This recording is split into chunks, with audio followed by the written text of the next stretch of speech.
ಪುರಸಭೆ ಅಧಿಕಾರಿಗಳಿಂದ ವ್ಯಾಪಾರಸ್ಥರಿಗೆ ಕಿರುಕುಳ ನೀಡಿರುವಂತಹ ಆರೋಪ ಕೇಳಿಬಂದಿದೆ. ಮುಗಳಖೋಡ ಪುರಸಭೆಯ ಅಧಿಕಾರಿಗಳು ವ್ಯಾಪಾರಸ್ಥರಿಗೆ ಕಿರುಕುಳವನ್ನ ನೀಡಿದ್ದಾರೆ. ಬೆಳಗಾವಿ ಜಿಲ್ಲೆ ರಾಯಭಾಗ ತಾಲೂಕಿನ ಮುಗಳಖೋಡ ಪುರಸಭೆ ಅನಧಿಕೃತವಾಗಿ ಹಣ ವಸೂಲಿ ಮಾಡಿರತಕ್ಕಂತಹ ಆರೋಪವನ್ನ ಮಾಡಲಾಗಿದೆ.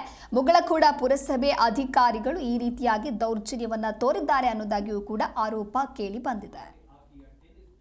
ರಸೀದಿ ಬಂದ್ಬಿಟ್ಟು ನಾವು ಬೇಕಾದ ಮಾಡಿ ನಾನು ಇದಕ್ಕೆ ಮ್ಯಾಗಿನವ್ರು ಬಂದು ರಸೀದಿ ಇಲ್ಲ ನಿಮ್ಗೆ ರೊಕ್ಕ ತುಂಬ್ತೀನಿ ಅಂತಾರ ಕೊಡ್ರಿ ಅಂದ್ರೆ ನಾವ್ ಏನ್ ಕೊಡ್ರಿ ನಿಮ್ಗೆ ಏನ್ಕಂತಕ ರಸೀದಿ ಕೊಟ್ಟಿಲ್ರಿ ಅವ್ರ ಈಗ ಇವ್ರು ಏನು ಇದೇನ್ ಬಂದಾರಲ್ರಿ ಅವ್ರು ಯಾರು ರಸೀದಿ ಇಲ್ರಿ ಏನು ಇಲ್ರಿ ಬರೀ ದಿನ 50 ರೂಪಾಯಿ ಜಗಾತಿನ ಒಯ್ಯುದತ್ರಿ ರಸೀದಿ ಬೇಕ್ರಲ್ಲ ನಮಗ್ ಈ ಮೊದಲು ತುಂಬ್ತಿದ್ರಲ್ಲ ಅವಾಗ ಈ ಮೊದಲು ತುಂಬ್ತಿದ್ದೀವಿ ರಸೀದಿ ಕೊಡ್ತೀವಿ ಅವಾಗ ಎಷ್ಟು ತುಂಬ್ತಿದ್ರಿ 20 ರೂಪಾಯಿ ಈಗ ಎಷ್ಟು ಕೇಳತ್ತಾರ ಈಗ 50 ರೂಪಾಯಿ ಕಂಪಲ್ಸರಿ 50 ರೂಪಾಯಿ ಪಂಚಾಯತ್ ಅವ್ರು ಪ್ರೂಫ್ ಕೊಡ್ರಿ ಸಿಕ್ಕಾ ಕೊಟ್ಟಿ 50 ರೂಪಾಯಿ ಕೊಟ್ಟಾರ್ರಿ ಸಿಕ್ಕಾ ಹಾಕಿ ಕೊಡಾರ್ರಿ ಅವ್ರು ನೀವ್ ಕೇಳ್ಬೇಕಲ್ಲ ಅವಾಗ ಸಿಕ್ಕ ಹಾಕಿ ಕೊಟ್ಟ ನಾವು ಕರ ಪಾವತಿ ಕೊಟ್ಟಿವು ಪಾವತಿ ಕೊಟ್ಟಿಲ್ರಿ ಅವ್ರು ಸಿಕ್ಕಾ ಪಾವತಿ ಕೊಟ್ಟಾರ ಮನ್ಯಾಗ ಅವೇನ ಸಮಸ್ಯೆ ಏನ್ರಿ ನಮಗ ದಿನ 50 ರೂಪಾಯಿ ಜಕಾತಿ ಮಾಡ್ಯಾರ ಪುರಸಭೆದವ್ರು 50 ರೂಪಾಯಿ ಜಕಾತಿ ಮಾಡ್ಯಾರಂತ ಅದು ಟೆಂಡರ್ ಹಿಡ್ದವ್ರಿ ನಾನು ಮತ್ತೆ ನಮಗೆ ಹಿಡ್ದಿನ ಟೆಂಡರ್ ಆಗೈತಿ ಏಪ್ರಿಲ್ 1ನೇ ತಾರೀಕು ಆಗೈತಿ. ಅಲ್ಲಿಂದ ನಮ್ಗೆ ಇನ್ನ ತನ ಜಕಾತಿ ಇದು ಪಾವತಿನ ಕೊಟ್ಟಿಲ್ಲ ಅವ್ರು.